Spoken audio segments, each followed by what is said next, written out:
आता बघूया टॉप 9 महत्त्वाच्या बातम्या। नागपूर रेल्वे स्टेशनवर बॉम्ब स्फोट करण्याचा सुरक्षा यंत्रणांना धमकीचा मेसेज। धमकीनंतर राज्यातील रेल्वे स्थानकांवर कडेकोट सुरक्षा। रेल्वे पोलिसांकडून तपासणी, प्रवाशांना आणि सुरक्षा यंत्रणांना खबरदारी घेण्याचे आदेश।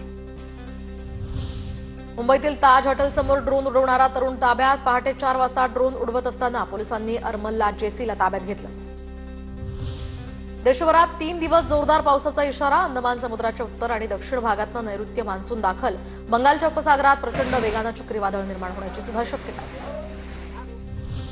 अंदमानच्या समुद्रात मंगळवारी मोसमी पाऊस दाखल। केरळमध्ये 25 ते 27 मे दरम्यान तर तळकोकणात 2 जूनपर्यंत मोसमी पाऊस होण्याची शक्यता। हवामान खात्याचा अंदाज।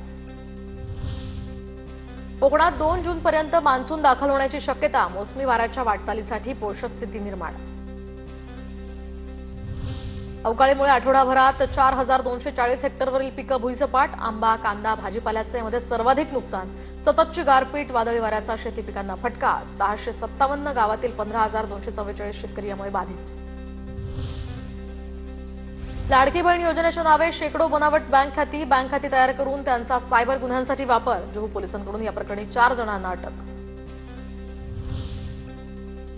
राज्याच्या शालेय शिक्षण विभागाकडून विद्यार्थी सुरक्षेसंदर्भात नवी नियमावली जारी। सीसीटीव्ही लावण्यासह अनेक नवीन नियम। शाळेच्या दर्शनी भागामध्ये तक्रार पेटी लावण्याच्याही सूचना। रोहित शर्माने मुख्यमंत्री फडणवीसांची भेट घेतली। कसोटी क्रिकेटमधून निवृत्तीनंतर फडणवीसांकडून रोहितला पुढील वाटचालीसाठी शुभेच्छा।